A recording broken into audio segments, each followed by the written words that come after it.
Is veganism sustainable?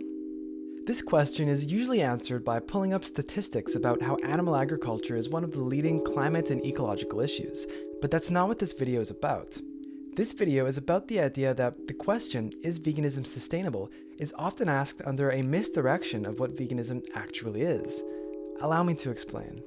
When people ask whether veganism is sustainable or not, they're usually talking about certain patterns of consumption or behavior. For example, is it sustainable to stop consuming animals and to eat a plant-based diet? Of course, there's nothing wrong with these questions, and there's lots of resources out there which provide answers and which weigh the merits of a plant-based diet in terms of their impact on the environment and human health. This video is to point out that the assumptions hidden in these questions often fail to understand what veganism actually is. So what is veganism? Most of the time, the definition cited is the one provided by the Vegan Society, but for this video, I'm going to use a simpler definition to make things a bit clearer. Veganism is an ethical stance against the exploitation of animals. Another way to phrase this definition is to say that veganism is a moral consideration for all other animals, or if you want to be consistent, all other sentient beings. Under this definition, someone is vegan if they hold the ethical stance against the exploitation of animals. Someone isn't necessarily vegan once they conform to a particular pattern of consumption, because veganism isn't about consumption, it's about justice. Veganism is not a diet. Sometimes you'll see people saying things like 90% vegan, but under this definition that just doesn't make any sense. You can absolutely eat 90% a plant-based diet, but you can't be 10% pro-animal exploitation. Boycotting animal products as much as possible necessarily follows from the belief that animals deserve moral consideration, whereas accepting the ethical premise of veganism does not necessarily follow from eating a plant-based diet. When veganism is conflated with actions rather than beliefs, with diets rather than ethics, it leads to the view of animal exploitation as an issue with collective scope. An example of an issue with collective scope would be something like burning carbon. Burning a kilogram of carbon is not significant when considered on an individual scale, because 1 kilogram of carbon disappears when diluted into 5.5 quadrillion tons of air. We need to keep as many molecules of carbon in the ground as possible, because every time we don't, those molecules get added to a collective output of all the individual emissions, which results in climate change. Climate change is a collective issue. Animal exploitation is categorically different. It is an individual issue, because every time an animal is killed, an individual has their life taken from them. Veganism is about advocating on behalf of the animals, and from the perspective of these individuals, each and every life lost is an incredible tragedy.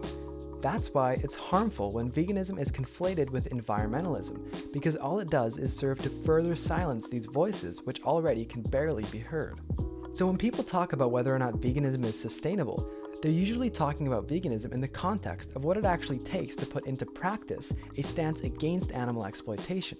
They're not talking about the belief itself, which is what veganism actually is. So what does it mean to ask whether or not veganism is sustainable? Let's first clarify what we actually mean by sustainability. There's a lot of definitions out there, but the one I'm going to use here is what all or most of them share.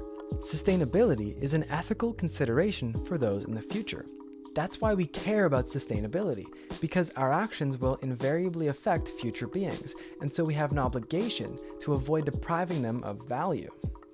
But this definition of sustainability begs a question. Sustainability for whom? If sustainability is about extending our moral consideration to those who will exist in the future, who does that include?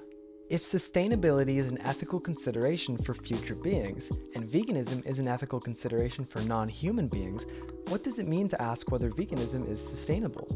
In order to determine whether a practice is sustainable, you have to start with some moral group, and then extend that group to the future. Veganism is simply saying that such a group should include animals. Veganism and sustainability are two ethical ideas that are saying two entirely independent yet complementary things. Saying that veganism is not sustainable presupposes that sustainability is about humans, but to veganism, sustainability is about everyone. Exploiting animals cannot be sustainable under veganism, because sustainability is about extending our moral consideration to future beings, and under veganism, beings includes animals. Let me demonstrate what I mean by asking a different question. Is hunting sustainable?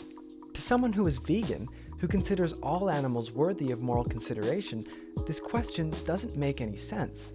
Sustainability is an ethical concern for others, regardless of whether they exist in the present or the future, while veganism is an ethical consideration for others, regardless of their species. To us, hunting animals is sustainable in the same way that hunting humans is sustainable. It doesn't make any sense to practice ethical consideration for those in the future by killing them in the present. For example, it would be wonderful for the environment if 99% of the human population were wiped out, but that wouldn't really be sustainable, because sustainability isn't about the environment for the sake of the environment. It's about the environment for the sake of those who live there. We can visualize the idea that veganism and sustainability are independent by putting them on a graph with perpendicular axes.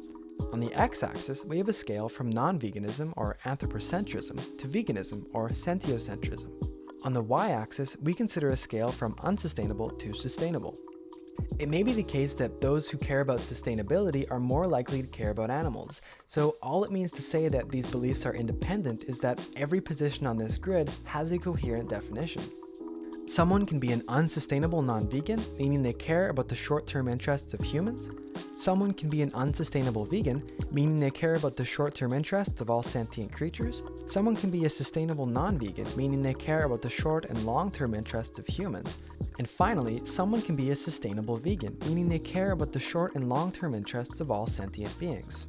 It's important to note that this grid only concerns the possible beliefs that someone may have. It still may be the case that no matter where you are on this grid, vegan actions are still the most rational choice. The sustainable vegan has many reasons for boycotting animal exploitation: animal liberation, long-term climate disasters, etc.